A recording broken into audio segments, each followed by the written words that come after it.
If your creative push has helped you, you can help out this show by shopping on Amazon. Just head to yourcreativepush.com/Amazon. That will take you right to Amazon.com and you can do your shopping. It won't cost you anything extra, and a percentage of your purchases will go directly to helping to host your creative push. And especially with the holidays coming up, you can make a big difference just by buying the stuff that you were going to buy anyway. Again, the link is yourcreativepush.com/Amazon. And thank you so much for thinking about the show and for helping out. Your Creative Push, episode 314. If you have that one thing that's been with you your whole life, you've always wanted to, you've always tinkered with, you've always dabbled in, and it was that one constant, then that's it.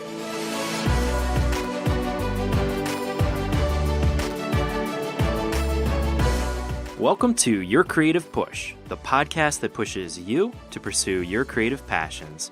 I'm your host, Youngman Brown, and my guest today is Adam Wilber.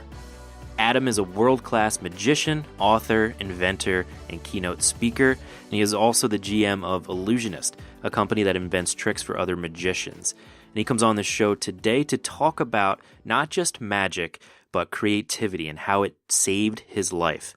He shares the story of the response that he got about a magic trick pertaining to creativity that set him on a new course, and then how he got onto Penn Teller's Fool Us, and how he crushed it by fooling them with his unique magic.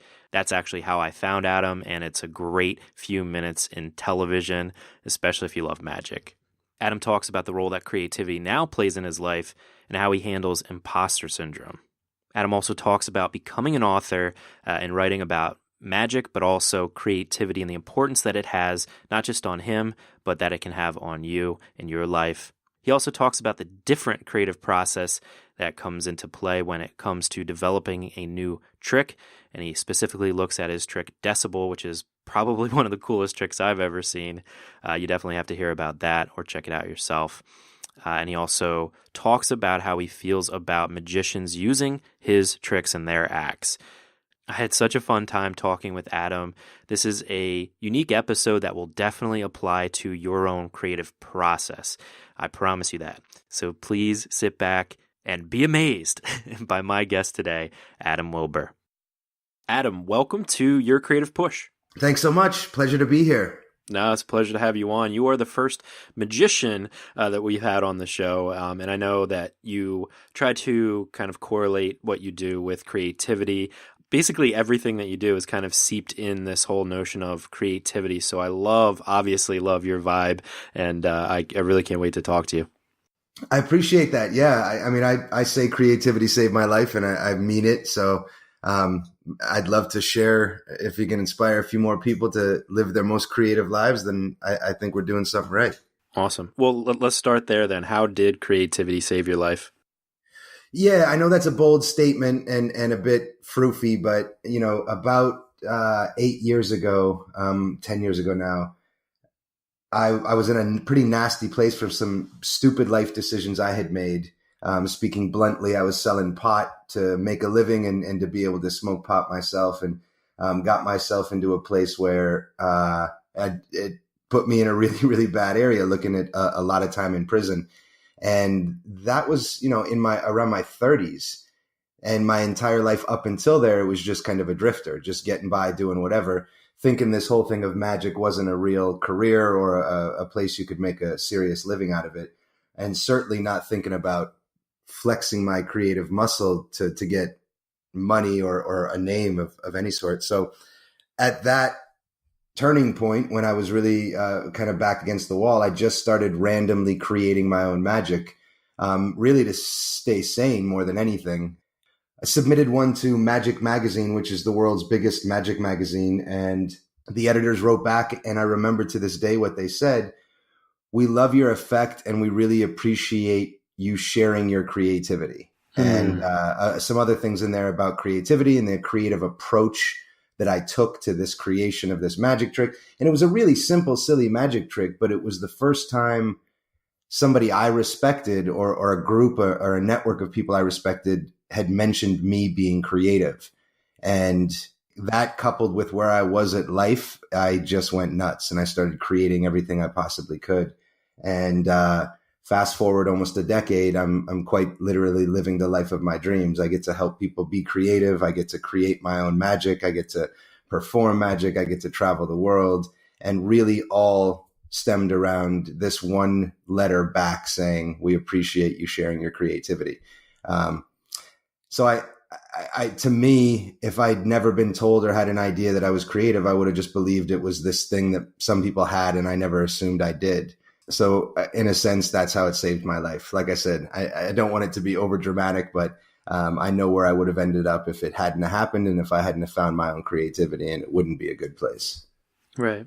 Well, I totally agree with the idea that every human has like this creative thing in them from birth, and it's just like a matter of losing it and getting back in touch with that creative side, whether you want to make a career out of it or just it's something you want to do in your free time, like you said, to stay sane.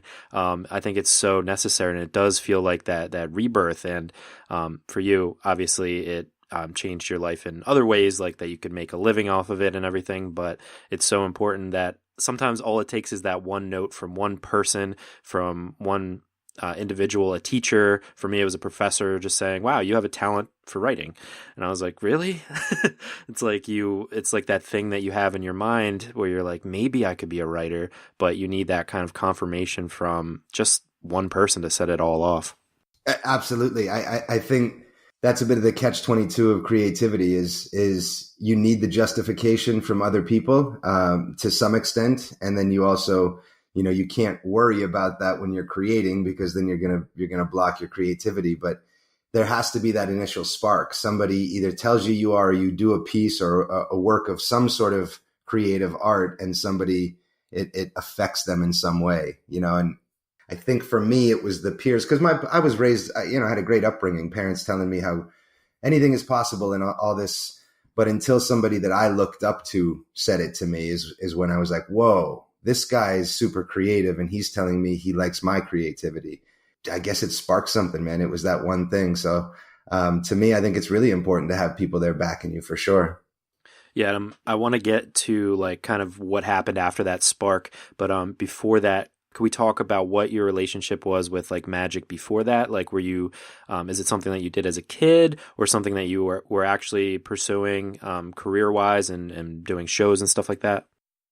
Yeah, so I've been in love with magic since I was 6. I fooled my father with a little classic magic trick, and being 6 years old and seeing the smartest person in the world just have this look of astonishment was just a moment that changed everything for me. There's a saying that you don't get into magic, it gets into you. And it's a cliched old saying in the magic world, but it's very true. So from 6 on, I just had this, if I know this secret and have this power, there's something here. So I really lived that my entire life. And then about college years, early 20s, I started performing for money for kid shows and things of that nature. So didn't take it real seriously. As I said, I was a bit of a drifter and not, kid shows don't make a lot of money, maybe 150 to 250 a show. And that's travel and setup and dealing with kids. And it's a tough life. And I had this assumption, magic's not going to be a lucrative career. So didn't take it too seriously. And when all that went down with the police and getting arrested and whatnot, I was actually really making my big push to try and make magic my full-time living. So I was doing odd jobs and whatnot, but I was really, really marketing it hard. And then when that went down and I sent a trick in and they said, hey, this is cool. The next thing I did was sent another trick into a magic company and submitted it for a contest.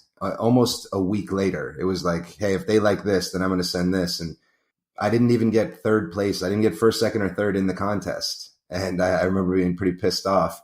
But they emailed me right after and said, we like this trick so much, we don't want to win it. We want to actually produce it and market it. Oh, snap. Yeah.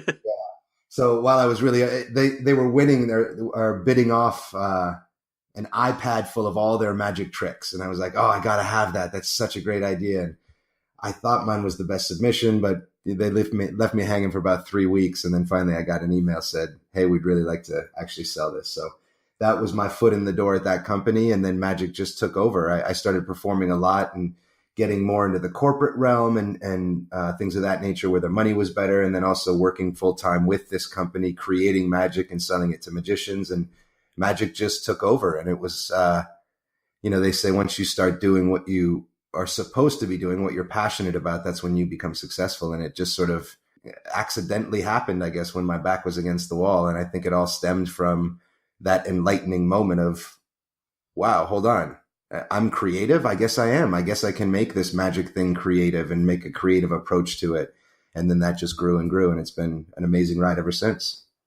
Right. And not only is creativity a part of your act, but like the whole idea of making tricks for other magicians and thinking of things in new ways that nobody's thought of before.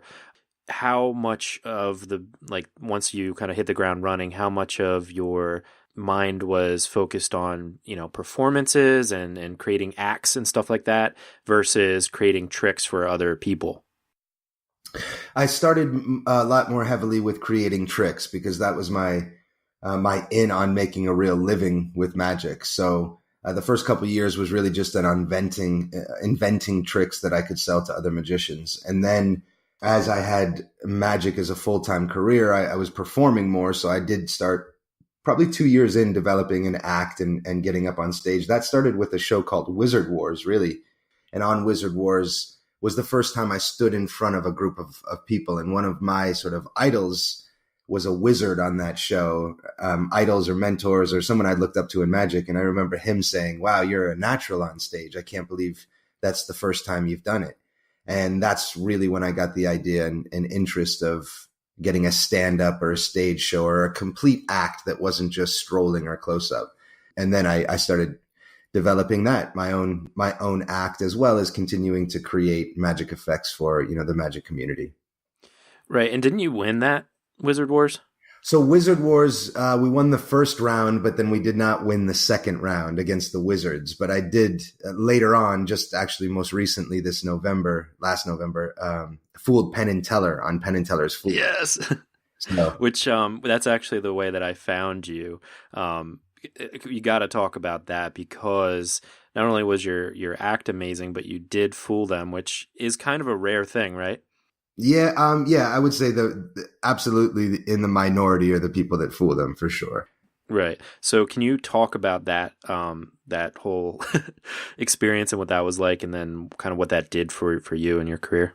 Yeah, it was amazing. It was, for Illusionist, the company that I work with, we create and sell magic, so we get to see a lot. So when they asked to be on Wizard Wars, there were a few different options, and this option was brought to us to be sold. It's an item called Clone, and it was going to hit the market at the exact time that Fool Us would have aired. So I chose to take this beautiful new technology that we were about to get ready to market and sell and present that on the show, knowing I was pretty confident it was going to fool them because no one had really seen this yet. And so with some clever scripting and some clever routining, I did the act. I led them down a little bit of a path that I wanted them to go down, and it worked perfectly. So they guessed the wrong things and fooled them. It was awesome. Got some great press out of it. It's got almost 8 million views on my YouTube channel now, and obviously the product itself sold very well to the magic community for fooling them as well as Penn Teller. So it was all in all an awesome experience. Right. And my favorite part of that was, like I said, like the whole notion of creativity, you really seeped it into, especially that act. And, Allison Hannigan's talking to you after the performance, and, she asks you if you get those ideas for tricks and stuff like that. Do you get them in the middle of the night or whatever? And like, you take that opportunity to suggest to the audience that they keep a notebook by their bed so that they can keep their ideas down. And that's like one of my favorite things to tell people, to write your ideas down, to like, when you get that flash of an idea, to make sure you get it down. So I'm like, dude, this is my man. Yeah, no, I mean, I think that was exactly it. I think Seinfeld, I heard him say, some of the best ideas he ever has is right there next to his nightstand. And the shower is another great one. I didn't get to say on there, but they have these waterproof notepads that you put in the shower, which are just brilliant. They're absolutely, because think about how many ideas you have in a shower. Oh yeah.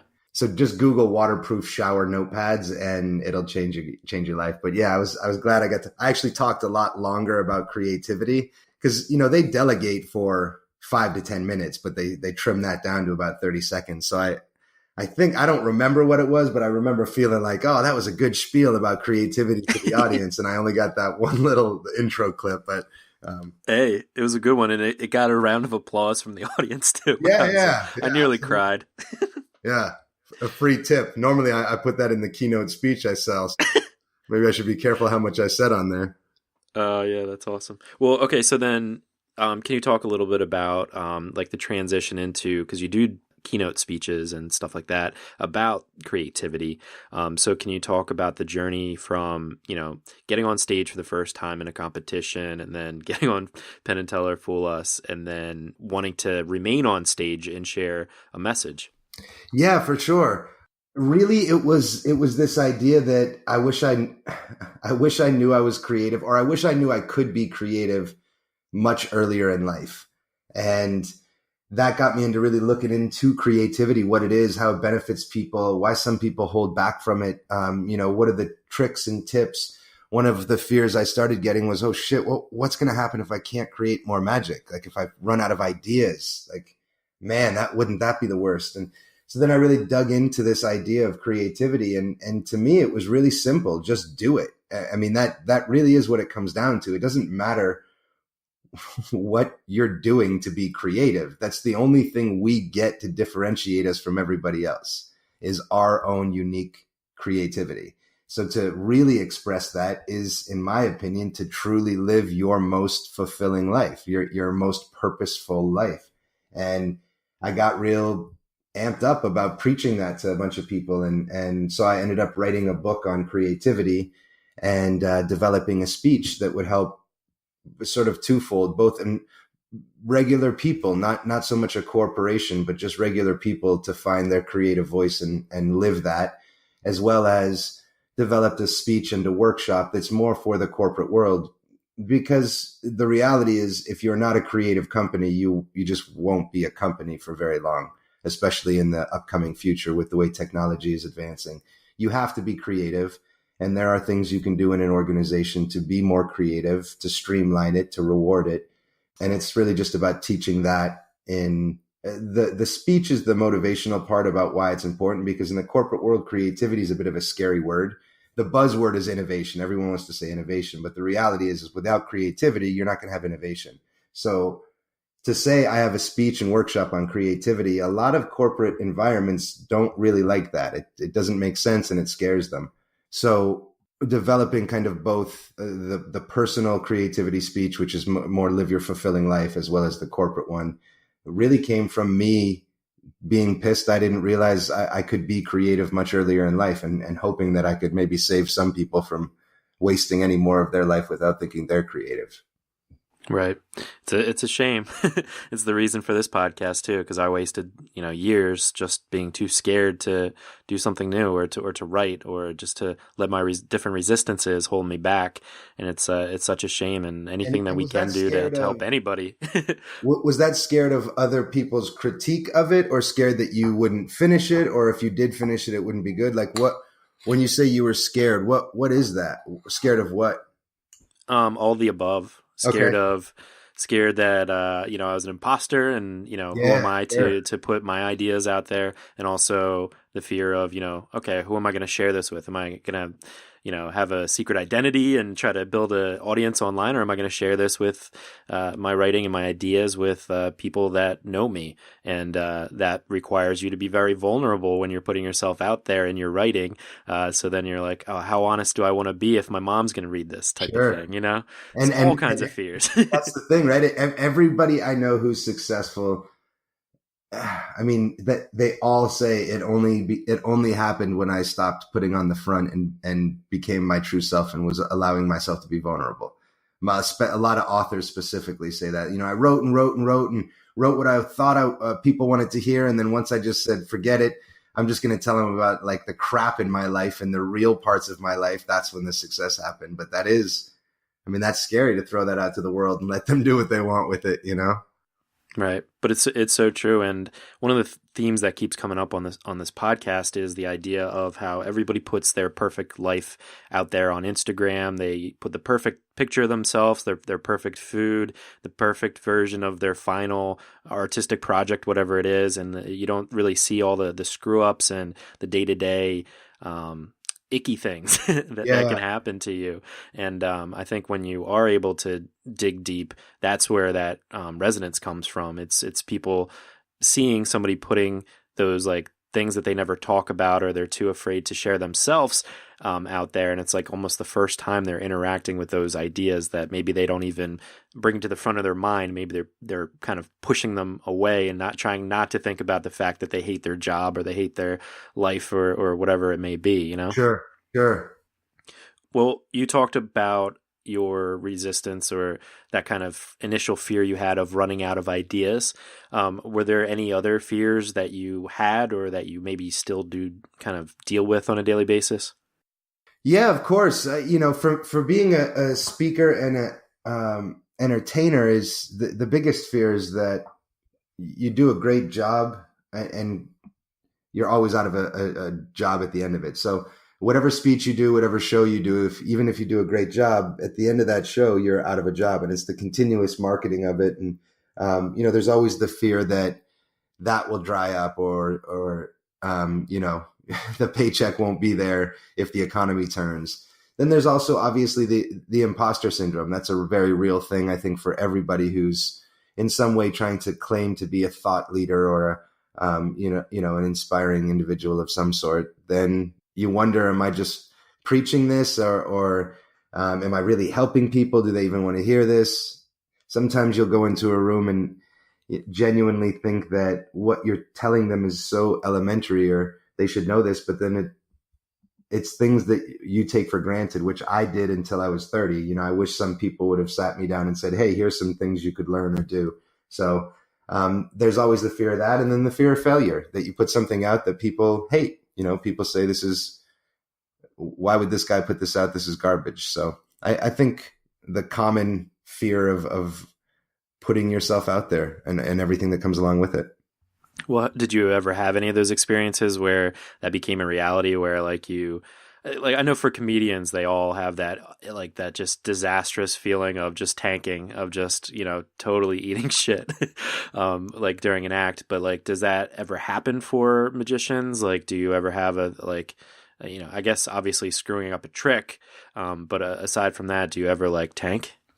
Yeah. I mean, I've had one really, really bad show where I needed to make a good impression. And there's a trick that's a long 18-minute long trick, which is stupid to do anyway. You really shouldn't do one trick that long, but I shrunk it down to about 12 minutes of a 40-minute show. It was the grand finale, and I just didn't rehearse it enough. Something happened. It was completely my fault. The whole thing went wrong. There was no out. There was no pretending. It just looked horrible. And that was the close of my show. And I remember leaving that show in such a hurry, thinking, oh my God, these people, they're never going to want to see me again. I'm so embarrassed. I could have gotten so much work out of this. This is horrible. And I remember packing up and getting out of there as quickly as I could. And the event coordinator come up after and caught me on the way out and basically said, oh, wow, you're leaving so soon. We thought you were going to have dinner. And I made something up and said, one of my kids is sick. I got to get home, something. And found out later, a couple of weeks later, nobody had any idea that I'd screwed it up. They all loved the show. They were truly just surprised I didn't stay around because they wanted to chat and mingle. And so what I thought was a horrible train wreck, because it was, I really was. I have the video of it and it's horrendous to watch. You watched it again? Yeah, I always watch my, that's the way to get better, but to try and figure out what went wrong. And I just watched it, and the camera's usually in the back of the audience, so you can hear people. I remember one lady going, "What's going on?" And at a magic show, you never want that. I mean, it's like, yeah. But it's also a lesson of your worst train wreck is still probably going to help somebody. They still enjoyed that show. They still had a good time.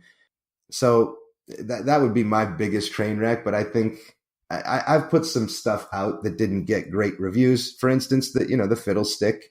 The fiddlestick was a toy, which I bought. Yeah, it's right for the right audience. Can't wait to get but it. I had to hear a lot of crap from magicians being like, "This is so stupid," and it's like, do you not put that out because that's what your audience, or who you're hoping your audience wants, or do you just say, "Hey, this is something I wanted to do. I'm going to do it, and like it or not, here it is." And then the people who follow you through all that and like that, I guess that is your true audience. So, yeah, long-winded answer to say I have bombed and failed miserably before, and you just move on to the next thing. And I think that's that whole thing of just staying creative, keep creating something, take the time to be creative and create something.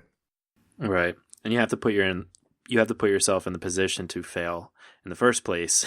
And then all you can do if you do fail is, go back and learn, and bravo to you for getting through it. And also like you said, like watching it and trying to decipher exactly what went wrong so you don't make that mistake again.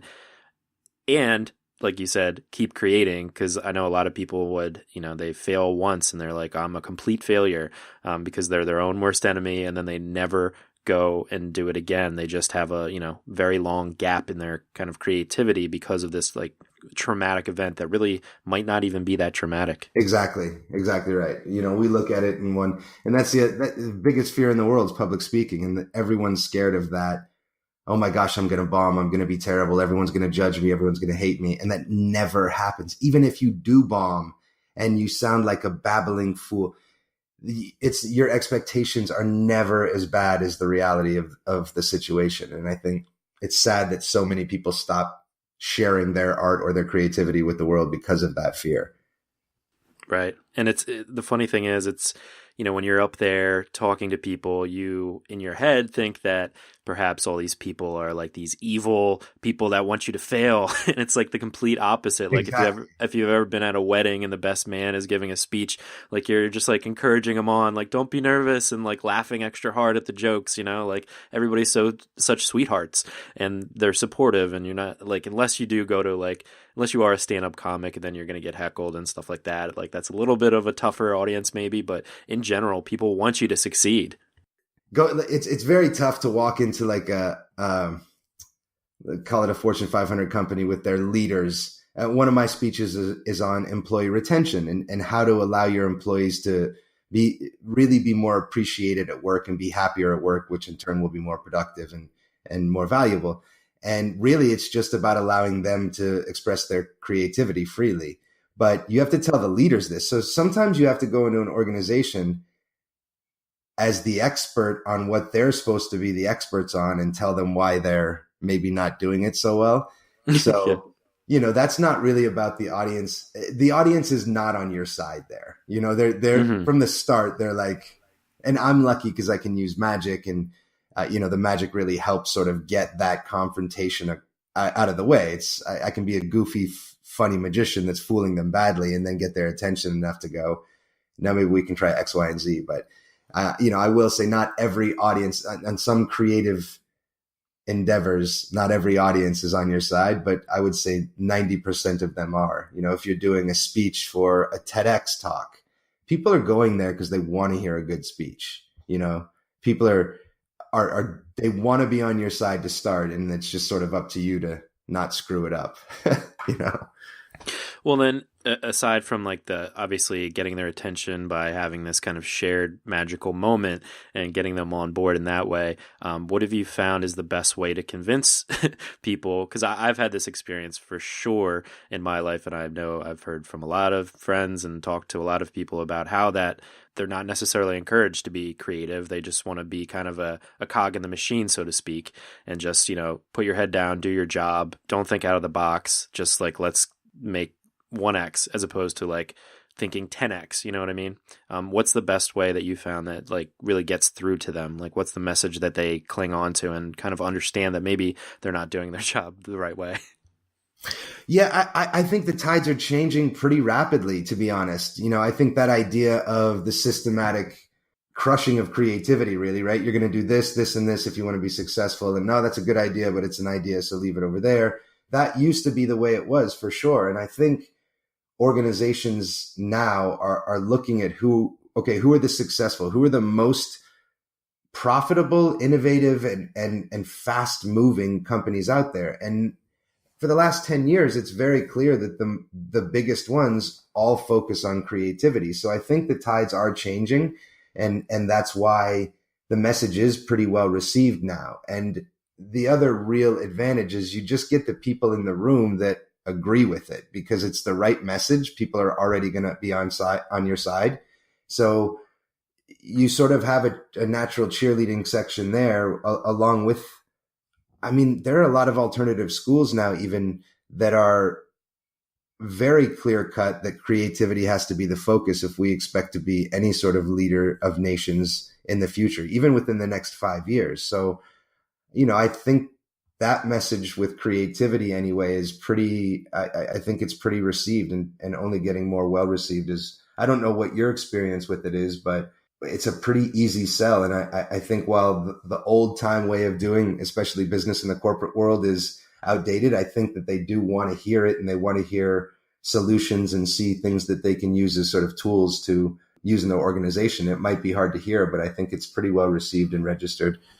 Well, good. I'm glad the tide is changing. Yeah, I mean, I'm not going to lie and say there are definitely companies that will never hire me back and that probably hate me. But, some work inherently doesn't have to be as creative as other. I think all companies should be, but there are definitely some companies that just probably went, well, that was the most expensive magic show we've ever seen. We're not going to try any of those things, Yeah, I love it though. Well, kind of on the flip side of, spreading your message, you talked about your books too. Well, you only talked about one book, but you have many books, 5, I think, 4 specifically about kind of the creative life and kind of managing your creative surroundings. So can you talk a little bit about like the process of becoming an author? Sure. Yeah. My very first book was a magic book. My grandfather was an author of many, many books, and I always thought, oh man, it would be great to be an author. But again, just that sort of imposter syndrome. So the first book was just a magic book, which was really easy to write. The thing wrote itself, right? I had all these magic ideas, and I had a buddy of mine. I'd send him a video. I'd show him the trick in the video, and then I would talk him through the explanation, and he would take a bunch of photographs and type the effects up for me. So that was a pretty easy book, but my theme of that book was called Creative Magic, because being my role in illusionist, I had a lot of people every week that wanted to be a creator, wanted to be an inventor, wanted to be, a creative magician. So I said, well, I'll write a book on some tips that magicians can use to be more creative in their magic. So the whole book was really like an essay and a workshop on things you can do. A perfect example is like the Wizard Wars. I would say, go tell your roommate to give you 3 items from the kitchen and don't stop until you come up with an effect using all 3. So little things that they could do to be creative in magic, but also had 13 of my own effects. So that was the first book. And I didn't think much of it. But then once it came out and people started telling me they loved it and reading it and sharing it and all this stuff, it was an awesome feeling. Like the first time I fooled my dad at 6, it was that like, holy shit, dude, I'm an author. Like that just happened. I didn't even realize that. So then I got sort of bit by a writing bug and then took on an endeavor of my book, Creativity, the Magic Formula. And that took a lot. That was about a 2.5 year process. So that discouraged me a little bit after the second go round.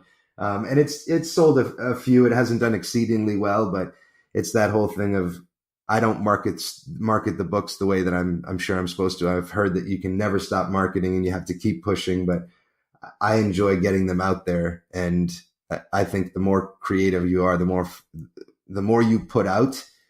While don't put junk out, but the more you put out that is at least good, the better. So that's what I'm trying to do. So at this point, I've got Creative Magic, which is for magicians, which is 13 tricks, and then some sort of essays and workshops on how to be creative.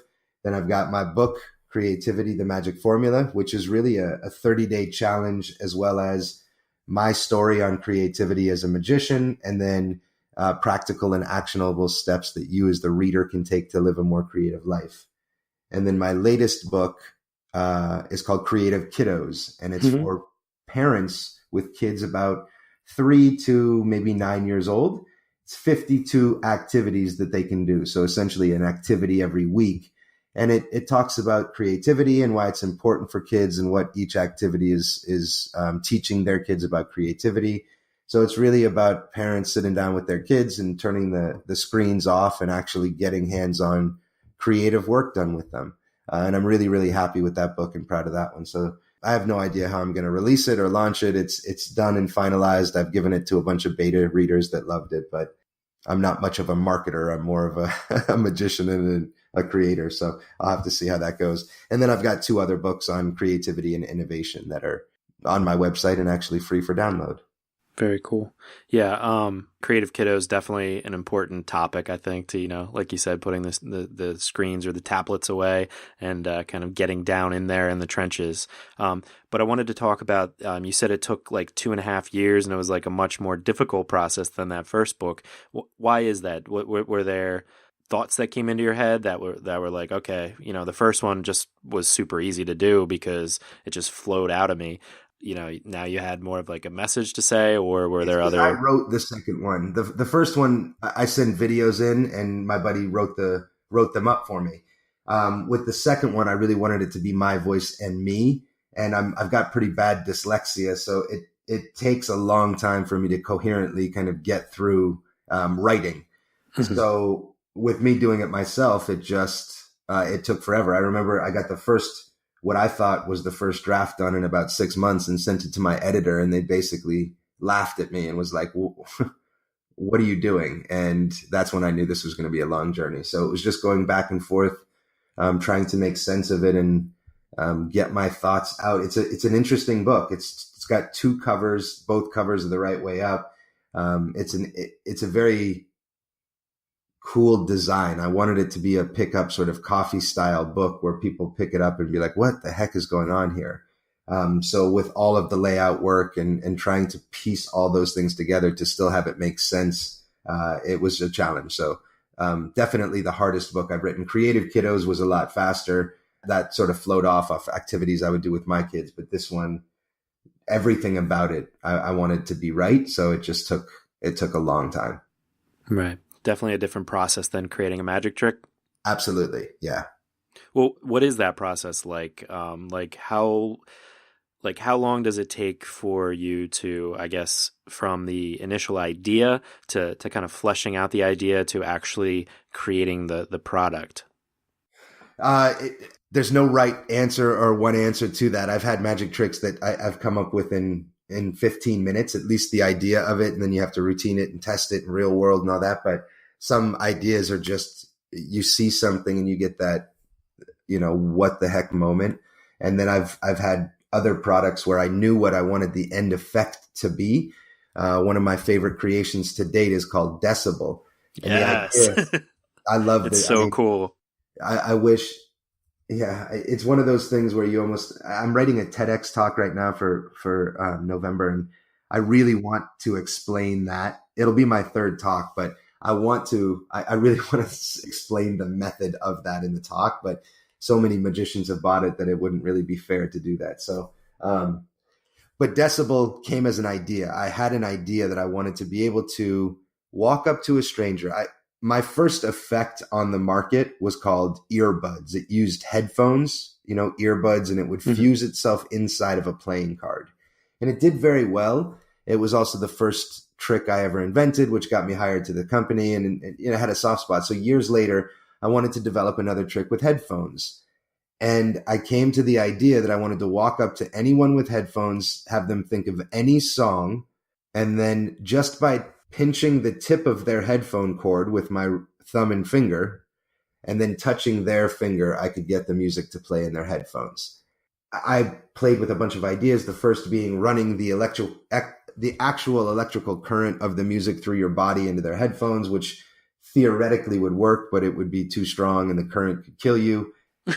So we skipped that one. And then just played with this for probably 18 months. And I can't say too much without giving away the method, but finally, with quite literally buying things off Amazon and going to Best Buy and ripping stuff apart and soldering things together, and then having my brother-in-law come over and go, oh, well, you could just try this. And then that be the moment where I was like, dude, that's the solution. That's it. And about 2 years later, having the product. Again, it's everything in between. That 10-minute creation of, oh my God, this worked, up to 2 years of development on an idea. And sometimes it's the idea that you try and get to. I want to be able to do this. How do I get there? Or sometimes it's just seeing something that is so unique or interesting that you instantly go, there's something magical in there. I'm just going to play with this and see what comes of it. And for creating a magic trick, that's really the two. Sometimes you'll do stuff, do magic for movies or help people with things of that nature. And then you have a very specific, I need it to look like this, this, and this. But that just goes back to the first challenge, which is I know where the end goal is. How do I get there? So I really think it's just the two of those. You have either that set challenge you're trying to get to, or you see something, you're inspired by something that if you play with and tinker, some magic thing will come out of it. Right. You do a really good job of marketing your tricks too.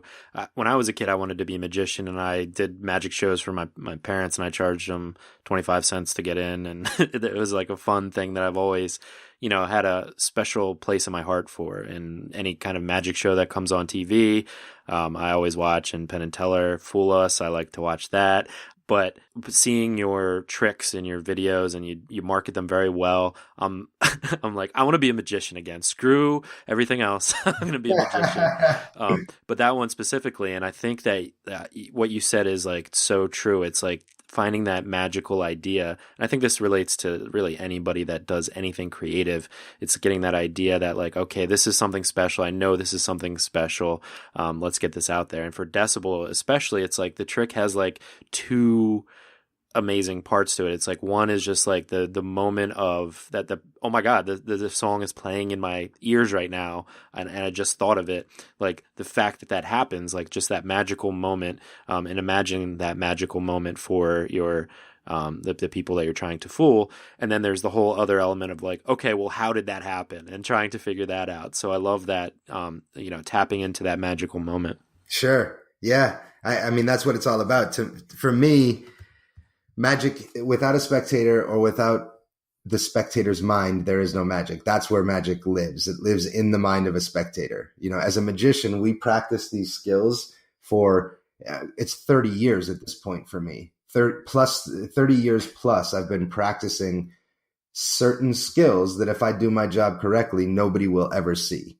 That's the only art form truly that the artist practiced to not be seen, where if we're really good, they don't ever understand how much goes into it, right? Which is just why do we do it? Like, well, okay, well then what's the end outcome? For a musician, they want to write a song that's so moving that people come to tears, or they change their life, or that, get inspired. So what do we do? Why do we do that? Why do we practice to never be seen? And it's for that exact same reason, I think, if we're good, which is to connect with the audience in a way that it allows them to realize their life is much bigger than they may have imagined. It also takes them away from any other concern, issue, trouble, or worry in their life. While it may just be for 3 or 4 seconds, those 3 or 4 seconds when they go, what the F was that? They quite literally can't think of anything else except for what I knew to be true is no longer true. And I think that's what we give them. I think that's the moment for magic. And if you can do that well and connect with, more people than not, then it doesn't really matter what you're doing. Speaking, doing magic tricks, writing poetry, whatever it is. I think it's all about that, just that one moment. For magic, I think it's just whittled down to a very finite moment of that, whoa, what was that? And then the secondary is talking about it and trying to analyze it and trying to figure it out. And that's an added bonus. But people take that differently. Analytic people take it almost as a challenge or a little bit upsetting, whereas some more free-spirited people may take it as motivating and inspiring. But that moment, that 3 seconds of what the hell, everybody, I think, experiences the same way, which is awesome. I think that's why as magicians, we practice for so long to never be seen if we're good. Absolutely. You're able to bring people into like a new reality. It's like they question the very essence of the very existence that they're living in. Like, what is happening? Is this true magic? Like, and I think that it taps into the heart of what creativity is all about. Like for writers to bring a reader into a different universe, for, a second, a minute, an hour, whatever you can do. Same thing, like you said, for musicians, for artists, just somebody to stand there and stare at their painting for however long and just be taken somewhere else. It's just like the best thing to try to tap into. It's hard to be able to tap into it, but that's like the great quest, I think.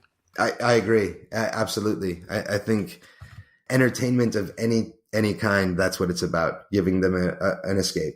And however you do it, giving them one that's so good that it moves them. So, that's why I get up every day and I love it. Well, that, and I have a bunch of bills I got to pay too. So. Very important. I had one last weird question for you.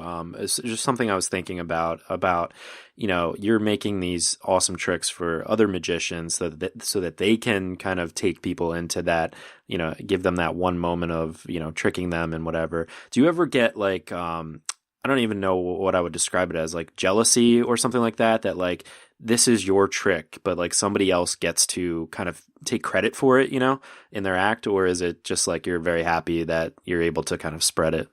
No, I love it.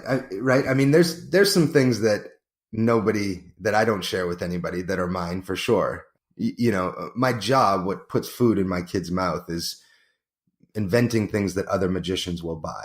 So, that's priority one, but there's definitely my little, special ones I keep for myself. But I think seeing other magicians do my material, or, seeing somebody else become successful with something that I created and helping them live their dream and goals is like, that's what it's all about, right? I mean, that's whatever you're doing. If you can say, I create things that help other people kind of fulfill the dreams that they have of being professional magicians, I love that. So if there was anything that was really personal, like some of my stuff is, I come out with photographs of my children on stage.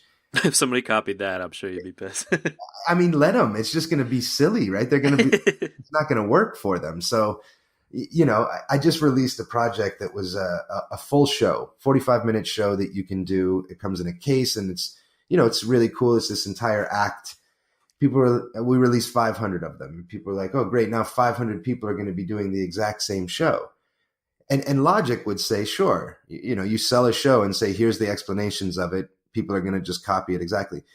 Some people will do that, but the people who understand how to be a performer or an entertainer of any kind will understand that it's about character and you have to be who you really are. When we were talking about be your most vulnerable self, and that's when you'll be successful, it's very much the same on stage. You're just exactly who you really are as a person, but as an amplified version of that. So if you try and be somebody else, that's very clear to the audience within seconds of you doing it. So while I'm giving and selling a bunch of magic tricks and putting them out there, people are taking them and putting their own spin on them in their own character. And so, no, it definitely doesn't make me jealous. I think seeing, like, the first time I saw somebody on YouTube doing a trick that I sold, I was like, oh, that's the coolest thing ever. That was really neat to see. That's cool. Yeah. Yeah. I mean, all art is just copying other art, or just copying your inspiration from other people that you look up to. And that's all it is, really. So this is like the biggest form of it, I guess, or like the most like blatant form of it. And yeah, it is a beautiful thing. But I don't know, if I created something and like somebody was like, yeah, look at this awesome trick that I'm able to do, I feel like I would be like jealous. Different. If I create something and then somebody takes it and says it's theirs, that is a different story. I mean, that's a prick move, right? But people do it, right? So yeah. I've seen people online with videos going, check out this trick I just created and invented, and I'll teach you how it works after. And it's my trick. And it's like, that's just low. But I mean, at the end of the day, there's scumbags everywhere, right? So I hate that. I think that's a disservice to the people. There's a lot of people that create really incredible magic. And when you rip their stuff off, it makes them not want to do it anymore. So it's like, if you love magic and you're ripping it off to try and show that you love it and give it away for free, well, you're then disservicing the thing that you love. It just doesn't make sense to me. But that kind of stuff definitely pisses me off. Just shoot fireballs at those people. Exactly. Which is something you can do. Exactly. Right. And you can do too if you buy pyro. That's right. And now Pyro Pen is out as well. Oh, so cool. Yeah, so I saw that too. Pyro Pen is the Sharpie version. Yeah. And then I got another killer thing coming out. I want to say next month. It is, it's going to be massive, dude. It's so cool. It's another fire thing. So yes. Yeah. It's going to be a warm Christmas this year for sure. I can't wait to see it. Adam, it is time for the final push. And this is where I ask you to reach through the microphone and grab the shoulder of one of the listeners that you've already really inspired today and just give them your best final words of advice and really push them to pursue their own creative passions, whatever they may be. Nice, dude. Very cool. All right.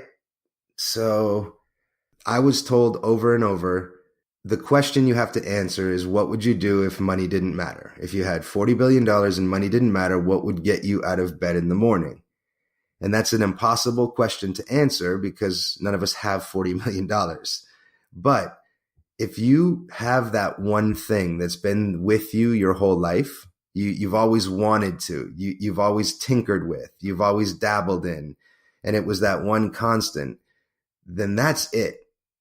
Take what that is and put your heart and soul into every aspect of it and share it with every single person that you can. And before you know it, you will have a network of people that you're inspiring and motivating and helping live better lives.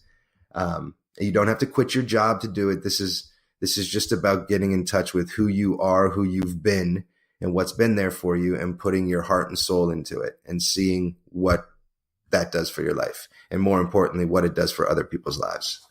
Ooh, excellent. Excellent, man.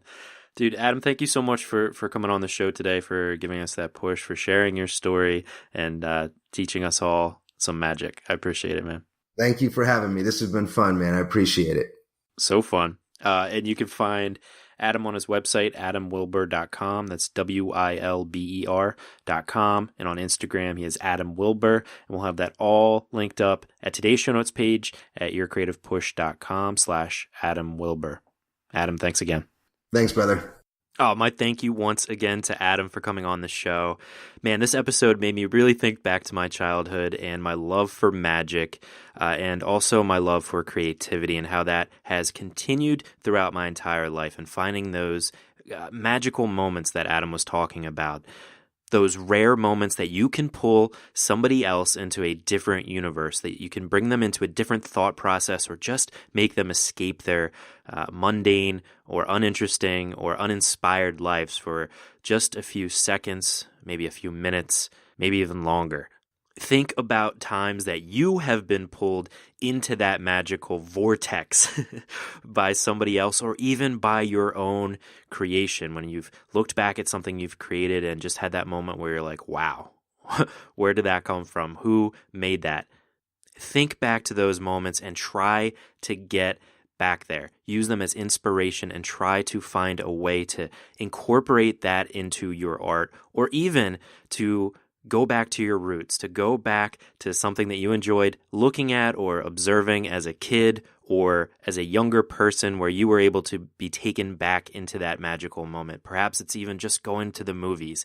Get back into that inspiration and try to go back there yourself as a viewer, to be inspired for your own work, or just to be taken away for a moment for yourself. Like Adam said, the magic lies in the mind of the spectator. And that's why it's so important to sometimes get back in the mindset of a spectator, to be inspired and to be taken away, so that you can incorporate that into your own life, into your own work. On our next episode, we have Amy Hoover. Amy was on the show back in episode 174. She's a contemporary animal painter, and she comes back on the show to talk about what she's been up to since she was last on the show, a little bit more about her 30 for 30 projects that she's been doing over the past 3 or 4 years, and also something that she did that made her come way out of her comfort zone, collaborating on a YouTube video called Between Worlds, where she worked with another artist, Blacklight King. You should definitely check out that video before the episode because we talk about that experience at length. It was also really inspiring to see somebody I know do something completely awesome. The final product was so cool. So we'll have that linked up at today's show notes page as well as everywhere else you can find Amy and everything else that we talked about with Adam today at yourcreativepush.com/314. But that is all I've got for you today. So hopefully you were inspired to go and get your creative work done. So go and get it done. I hope you had a wonderful Thanksgiving. As I said in the Facebook group and on Facebook, I am so thankful for all of you, not just for listening, not just for participating in the Facebook group and sharing your work, but just for getting your creative work done in general and for taking a hold of your own life and getting that intangible thing that's inside of you out into the world. It's so important for yourself and for the rest of the world, so I really appreciate that. But I'm thankful for you all the time, not just around Thanksgiving and the holidays, so just please keep it up. I love you all so much, and we will see you next time. Bye. Never miss a push. Head to yourcreativepush.com/subscribe to find the easiest way for you to subscribe to the podcast.